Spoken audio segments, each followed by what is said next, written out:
with two guests. Jimmy Taus, thank you. I know that you were here with me last week and we had technical difficulties and we couldn't get you on, so I'm happy to see you here today. I have Ilana Weinstein from the Kan Varshav show. She decided to sit in with me, which is great. She's going to ask you some extra questions. And there's a lot going on in Los Angeles.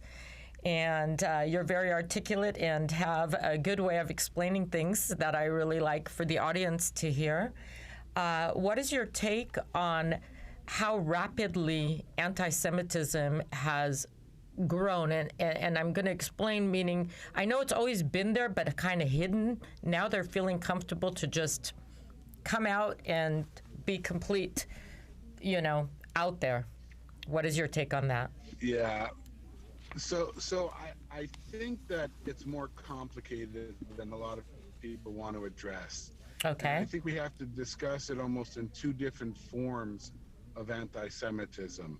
There's the traditional anti-Semitism, which is, baseless blind hate, right? You have all sorts of racism that's always existed, unfortunately, and it still exists. And that's part of it. Mm-hmm. The one that you're seeing uptick is what I would call the second kind, which is not anti-Semitism based upon blind hate, but actually anti-Semitism based upon propaganda. Mm-hmm. That people who would otherwise not be hateful into haters.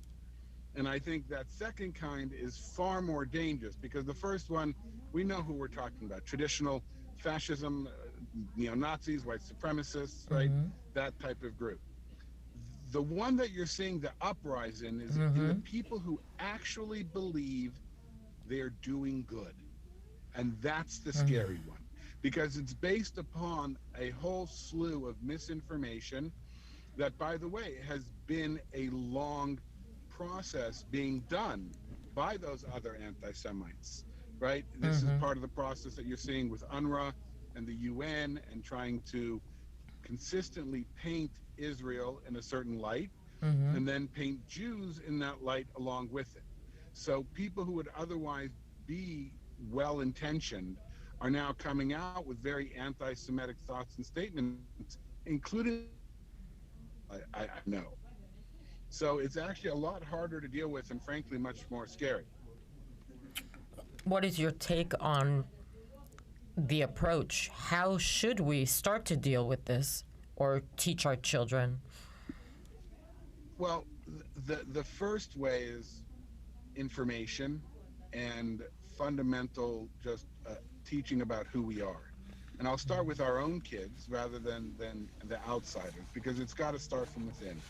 There's too many of our kids who are not being educated into who we are as a people, whether that be from a biblical sense and what it means to be Jewish according to the biblical teachings, or whether it means just moral basis that's been brought down through the ages about who we are as a people, about the idea of charity, about people don't even understand that in the Torah, the ideas of charity, taking care of the needy, sectioning off certain parts of farmland for those who are hungry. If food falls on the floor from a tree, if a fruit falls, you're not allowed to pick it up. You have to leave that for those who are hungry. I mean, there's elements that are ingrained in our traditions for thousands of years that make us who we are. So the first step is making sure our own children know about that. And then the second step is teaching that to others and letting them know, because the problem is both information overload and information underload, right? There's so much information out there that in the end, they end up getting underinformed because they can't filter through what the important information is, what is the valid information. I don't want to use the term fake news because that has too much political connotation, and this shouldn't be a political issue. This isn't left or right, progressive or conservative. It's a fundamental question of just being informed. And I think once we start getting that information out there, in a better way, a more concise way than I think a lot of this will help fix itself. But Okay. it's something that we need to be active in doing. Okay. Ilana, you had Yeah, a I would question? I would like to take to first of all to introduce you to our audience. A lot of people, Jimmy, aware of of what you do, but they don't really know who you are. So if you don't mind, in a few words, to tell us who you are and what who is Jimmy? What do you do?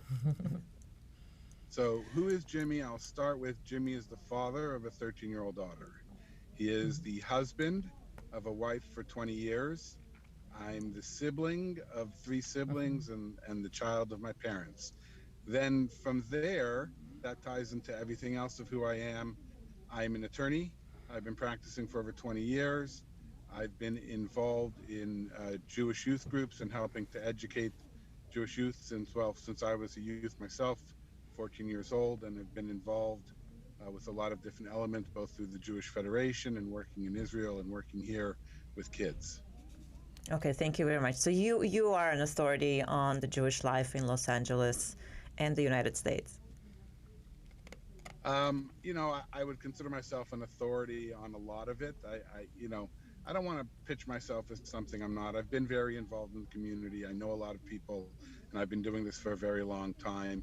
Anybody who tries to tell you that they're an expert in it, I think is probably lying a little bit because it's not a monolithic community. There's so many different elements to it, from the ultra Orthodox and Chabad to the Reform and Reconstructionist, conservative, traditional Orthodox, modern Orthodox, those Jews who don't associate at all with any of it, Yeah. the Jubus, the Jewish Buddhists, Yeah. there's such a wide spectrum. So I don't think it's possible to Yeah. really call yourself an expert on all of it. Well, we are. Yes. We are I know a lot.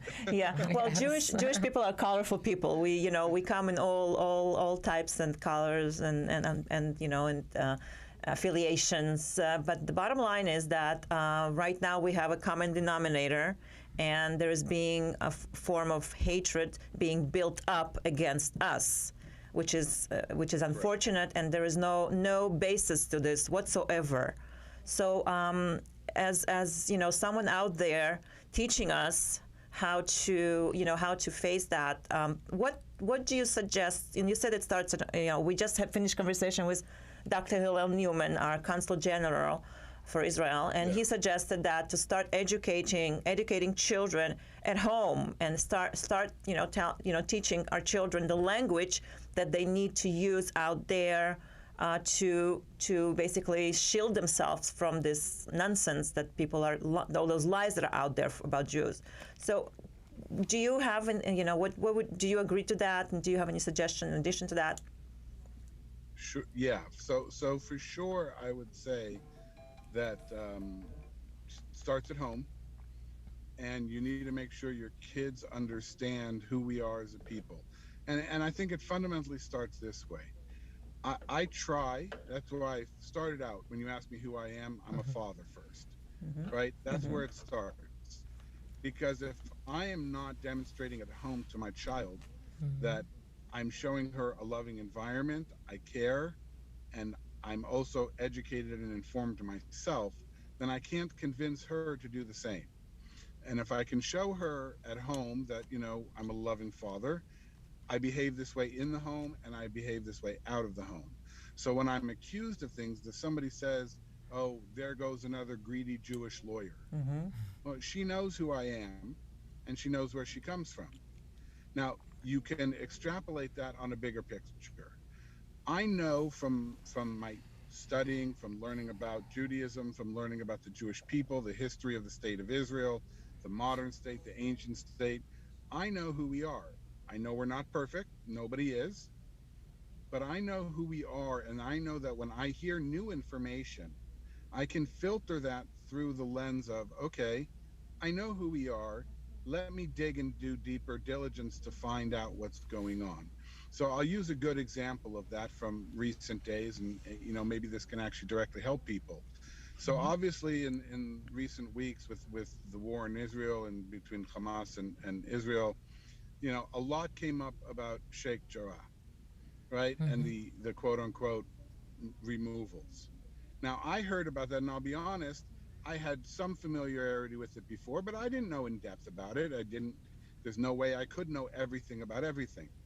But what I did know is when somebody tells me that Israel is just trying to blindly, forcibly remove people, I know that's not true. So I know I had to dig, and I did.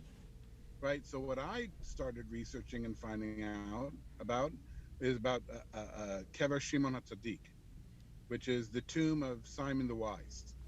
Now, what does that have to do with Sheikh Jarrah, you ask?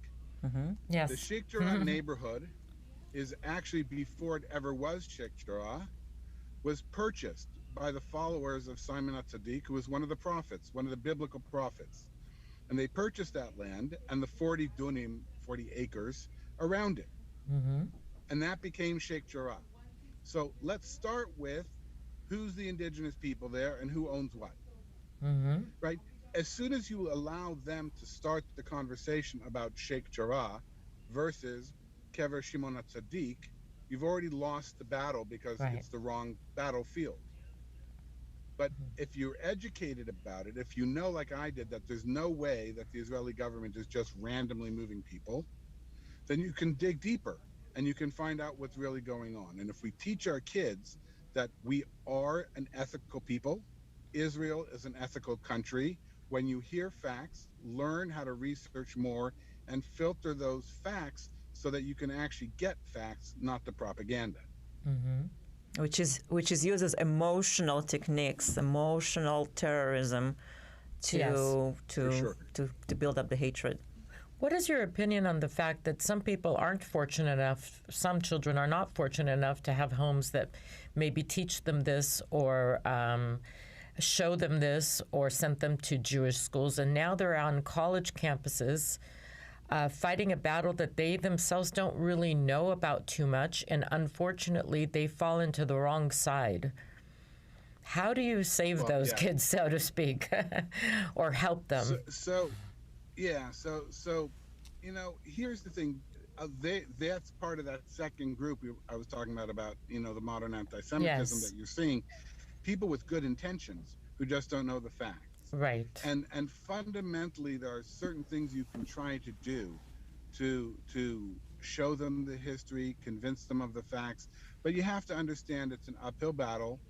If you're ever trying to win one of those conversations in a, you know, oh, I've got the smoking gun that'll prove it, or you think you're going to win that during that one conversation, you're mistaken. Right. Personally, I believe that the way that you do it is establish a relationship with them. Say, you know what? I think you're a good person. I think you actually mean well. I'd love to be able to have a series of conversations with you. Let's talk about these issues and let's get into the facts more. We can maybe educate each other. Maybe there's some ground I should give on. Maybe there's some ground you can give on. Establish a rapport and a relationship. Because again, just like I was talking about doing with my own child, if I can establish a rapport with somebody and they get to know me and they understand, well, wait a second, this guy isn't, you know, bloodthirsty. He's not looking to eliminate all the Arabs. He cares as much as anybody else does. I care for every Palestinian child that dies. Okay, anybody who tries to tell me otherwise is absolutely ignorant. Okay, most Jews care about every Arab and Palestinian that dies. Yes. But caring means finding out the real cause, not finding an easy scapegoat. Caring means not enabling Hamas to continue to use its own population as human shields. You don't help the Palestinian people or Palestinian children by enabling Hamas to continue doing what it's doing. Correct. Right? That's what you have to try to get across and teach them. You and I have the same goal, which is peace.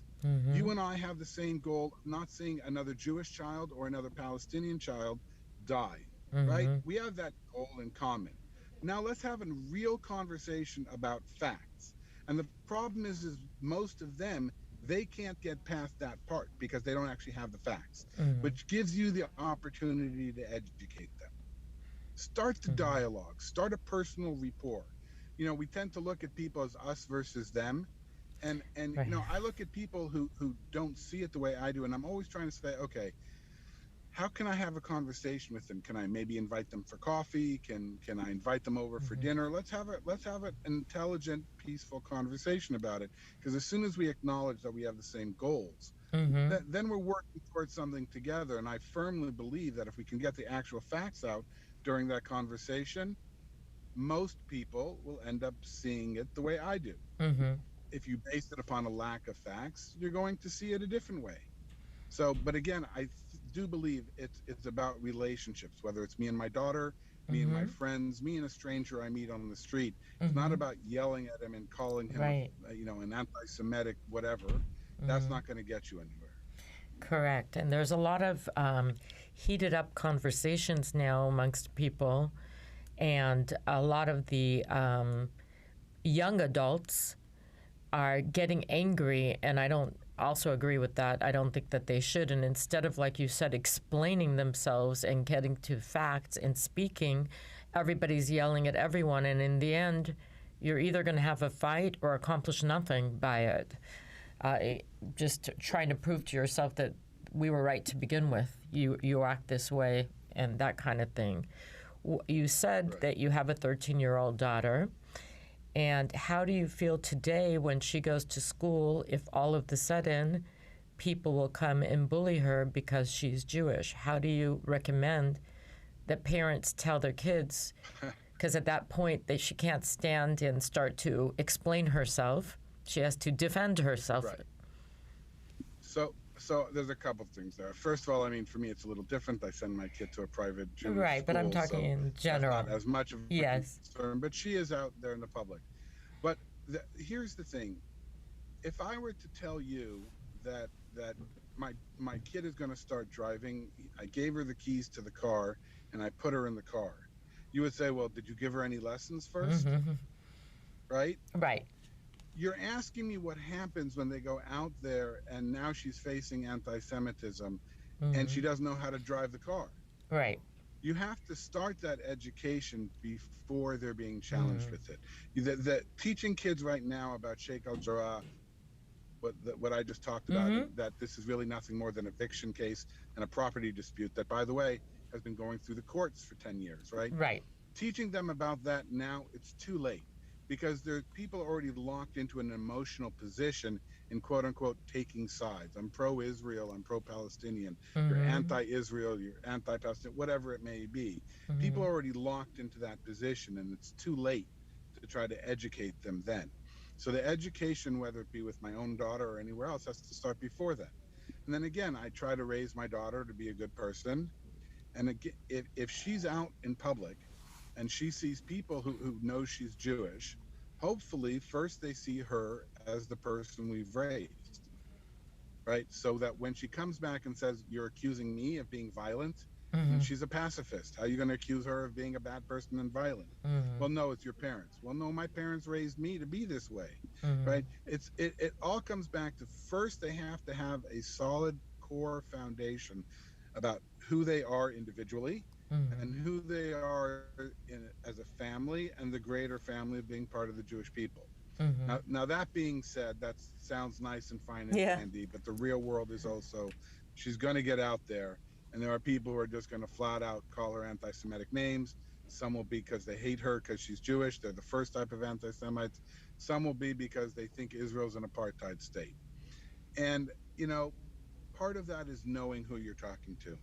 As much as I advocated saying develop relationships with people and you can try to convince them, sometimes you just have to see who you're talking to and know that it's a futile conversation, right? They're not looking to have a conversation. They're just looking to yell at you or call you names or make distinctions. You're not going to win that conversation either way. Walk away. It's not worth it, right? Yes. As far as how to deal with the other ones, there's conversation starters. And again, I wish I could give you a formula that works across the board, but it doesn't, because it really is dependent on who you're talking to. For example, and again, I don't want to get political. I don't think this should be a Republican, Democrat, liberal, progressive, conservative issue. It should be across the board. But you have to know who you're talking to. And the best thing you can do is try to get them to associate it with something that they already believe. So for example, we all already acknowledge, or at least most of the groups that you're going to be talking to we're going to come at you with these statements about Israel, and Israel's being anti-Israel isn't anti-Semitic. That's a really good example, right? So you talk to somebody and you don't start with that conversation. You talk to them about something they already agree with. So, for example, if you're talking with somebody who's more progressive, you say, okay, so we both agree that when Donald Trump decided to do the ban on certain nations coming in, right? If you were coming from Yemen or Iran, we weren't going to allow you visas. Now, that was against countries. But how was it termed? We all agree. Everybody said it. It wasn't Yemenophobia. It was Islamophobia, right? Being against the country that is predominantly one religion meant that it was Islamophobic, not against the country. So if we agree on that, then why do you all of a sudden change that narrative? Where if you're saying it's anti-Israel, isn't it also anti-Jewish? Right? Israel is a Jewish state. Iran is an Islamic state. Yemen is an Islamic state. If being anti-Yemen is anti-Islam, then being anti-Israel is anti-Jewish. So really, it's not anti-Semitism. We can call it Jewish phobia or Semitic phobia, right? Right. It's this. Show them something that they've already agreed to, Right. and then just show them how they're actually applying the same thing. Because again, especially with the new modern anti-Semitism coming from, frankly, the social justice warriors, right? It's unfortunate, but it's true. They think that they actually are on the side of social justice. Show them that the social justice, get them to agree that they believe in a certain principle, and then show them how the facts actually support that. Support that Israel is actually the social justice warriors, right? Show them the idea that, you know what, I've had people, this is a couple of years ago when Israel was going through a mess of having its presidents getting arrested for bribery charges one after the other. Yeah. And people ask me, aren't you embarrassed of Israel for that? And I said, absolutely not. Not only am I not embarrassed by that, I'm proud of it. You know why? Because yes, there was some corruption. That's bad. But unlike most governments in the world that have corruption in it, what happened? It was taken went care of. after those corrupt people, Right. because we want our government to be a law-abiding, pure government. I'm proud of the fact that we went after them for it. If you don't think that type of corruption happens in almost every government, Yes. Right. you're kidding Exactly. yourself. There's Right. always going to be people who took a campaign campaign donation they shouldn't have taken, or did it improperly. The FCC, the FEC, excuse me, the Federal Election Commission, they issue these citations all the time to almost every campaign that did something wrong.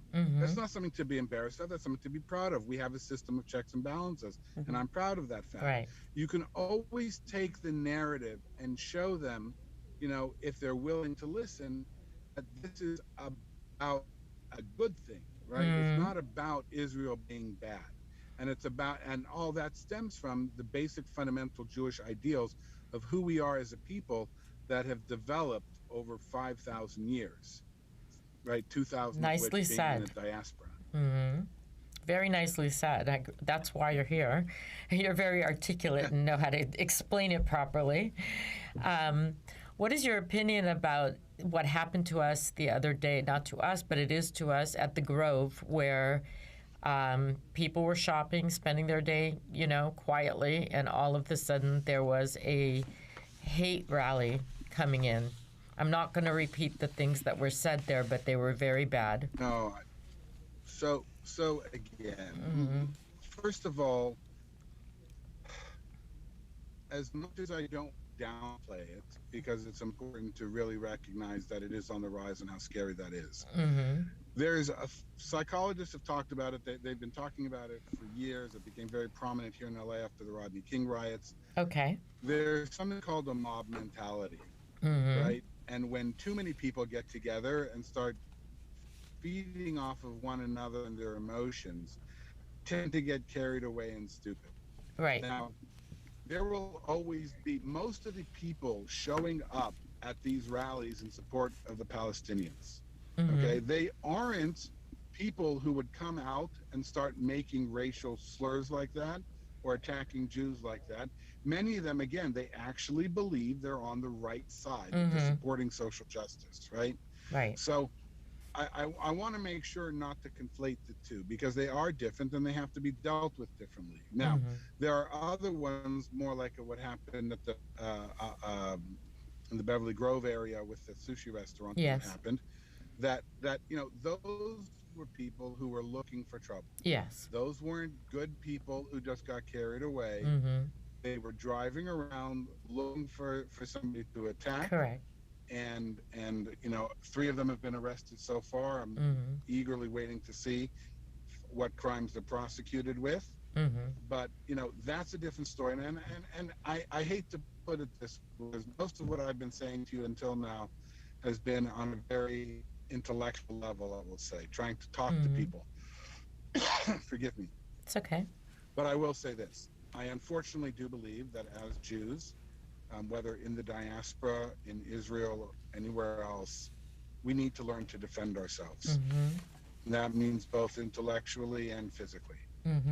We have to be able to defend ourselves. It is the fundamental difference of why I'm hopeful that there will never be a situation again like there was in Nazi Germany, Right. in the Holocaust. I mean, we said before, and we say it again, but there already were the pogroms, the inquisitions. Yes. It's been throughout the world, unfortunately. Romans backing it, the Ottoman Empire, we faced it time and time again. But the difference is that this time we have to be ready for it. The Warsaw Ghetto Uprising is very inspirational. But that uprising happened well into the Shoah, into the Holocaust, when they were weak and too weak, too late to do anything. So we have to be ready both fronts. I'm ready. And I say that with a very heavy heart. It is a heavy heart, and I want to exemplify myself that I'm ready. I'm taking defense classes, and I'm taking. I have pepper spray in my purse and a tear gun in my home, and I have cameras all over my home. So I'm preparing myself from a mob attackers. And do you agree this is the right path for us at this time of a climate? Well, it's got to be both, right? Because again, I said earlier, you have to know who your audience is, right? You have to speak to somebody in a language they understand. So if you're speaking with somebody who is a social justice warrior and has been convinced and taught that Israel is an apartheid state, then you have to give them the facts to show them it's not. Compare it with South Africa. Ask them how many Supreme Court justices there were in South Africa who were black or Afrikaans or a member of the Zulu tribes. Right? We can point to that in Israel and we can say, wait a second, there are Arab members of the Supreme Court. We're losing you. Yes, there is. Playful, trivial, multiple choice questions. Okay. Yes. So answer this question. You have 2 political parties in Israel. Okay. One of which is a Jewish party run by an Orthodox rabbi who is advocating for the forceful removal of all Arabs from Israel. On the other side, you have a party made up of Palestinians and Arabs who have advocated for the destruction of the state of Israel and even had some of their members argue that raping Jewish women should be allowed. Now, which one of those 2 parties in your apartheid state has been kicked out of parliament and had their leading member kicked out of the country? Now, if you educated, you know that it was actually Meir Kahane and Kach that was kicked out. The Jews were kicked out of parliament for advocating against Arabs, but Arabs who have advocated for the destruction of the state and raping Jewish women are allowed to stay. Does that sound like apartheid? No. That sounds bizarre. Okay. So you can have those arguments and discussions with people. Now, But you need to know them. They don't want to hear it. Yeah. But you need to know them. Yes. So again, if you're trying to take a self-defense class when you're in a fight, it's a little too late. Yeah. So on both fronts, whether it be learning self-defense before you're confronted with a fight, and I don't advocate going looking for it. I'm not looking for a fight. I'm not looking to fight anybody. You know, I became a lawyer, not a police officer, for a reason. I try to use my words instead of force to convince people and to effectuate change. And I believe that can be done. But I also believe in, again, I'm going to use the term very carefully, self-defense. I don't believe in learning how to defend yourself for the purposes of attack. But yes, I do believe that it's the right course. You need to learn how to physically defend yourself and how to verbally defend yourself. I agree with that, and I think that right now it is important that people learn how to defend themselves. Even for the fact that it just gives you confidence when you're walking down the street. You're more confident. Maybe somebody won't approach you to begin with because you have that strength look to you. Right. I am more concerned for our children. You know, we adults, we know we can use our mouths, we can use our words, and we know how to use them. But I'm concerned about the children, you know, the ages of 7, 8, 9, and you know, that are still don't have the power, and they do need, as far as I'm concerned, to have that confidence that they can defend themselves against attackers or anti-Semitic acts. So you know, that's it. This is, you know, we can negotiate and we can talk and we can explain and we can rationalize. Wonderful, but I feel that this is a climate that we came to that is aggressive. That we have to take an aggressive approach to protecting ourselves. In addition, you know, not just verbal, but actually showing the strengths that we did not do when we were in Holocaust, you know, that we were set back and we said we can negotiate ourselves out of this. Well, yes, as Jews, we can. We have the skills and we have the education and we're good people, you know. But we're facing with evil. We're facing with, you know, a different kind of anti-Semitism, that people that are, you know, doing this, they feel like this is their righteous right to do this. Yeah, again, I mean, I know I'm probably a minority voice in saying this, but I think that most of the anti-Semitism we're seeing lately is not coming from the right-wing historic racism, but is coming from the misinformed social justice warriors. And unfortunately, the irony of that is that many of these social justice warriors have become incredibly violent. Yes. And both in property damage and in attacking people personally. Yes. And that's part of that mob mentality that keeps going on, and it is tragic. But again, I do believe that the way with most of them to do it is to de-escalate, and it can be done. And I will say that for the children, I want them to learn to defend themselves, but I will also say this. I would rather my daughters and her friends, 15, 16-year-olds and younger, I would rather actually see them run away from the fight. Now, they can stand their ground. They don't have to allow themselves to be bullied. But I don't think that they need to sit there and engage in the physical conflict. And I say that for the very same reason I'm proud of the way Israel behaves. Israel doesn't use its children as its combatants. We don't hide behind it. I'm not looking for my daughter to get hurt so I can put her on the news and say, see what they did? I want to keep her safe. No, I agree with you on that. So while, you know, for adults, I'm more the stand your ground.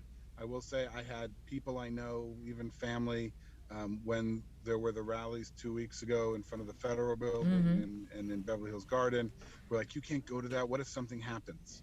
And I said, not only am I going, I'm taking my daughter because I want her to see what it means to be Jewish and proud, that I'm proud of who I am. I'm proud of my heritage. I'm proud of the state of Israel. I'm proud of the United States for being its ally. And I'm proud, and I'm not going to be silenced or intimidated. But that's different than looking for a fight. Absolutely, I agree with you. And also, once you get in a fight, you don't know where that's going to end and how bad. I had someone here for self-defense a week ago or 2 weeks ago, and he actually said even at the restaurant, what happened at the sushi or any other place, go to the bathroom, lock the door, get away from the scene as fast as possible, call the authorities. If needed, you need to know that you can use a chair at the restaurant as self-defense, but that's if you get to such a bad stage that you actually need that. So with that, I want to thank you so much for your time because you stopped in your car. And there was something. There was something. Yeah. About that. It's okay. You stopped in your car in order to be here on time with me. Thank you so much for your time. I appreciate that. And we're going to have you again because I really appreciate the way you explain to the audience the situations and your opinions. And Ilana, thank you for staying with me. I was at Ilana's show earlier, and she stayed with me on mine. Thank you for having me. Yes, and for everyone to have a safe and healthy day. Thank you, Jimmy. Good to see you. Have a great day. Thanks. Be Be well. safe. Be safe. Shalom.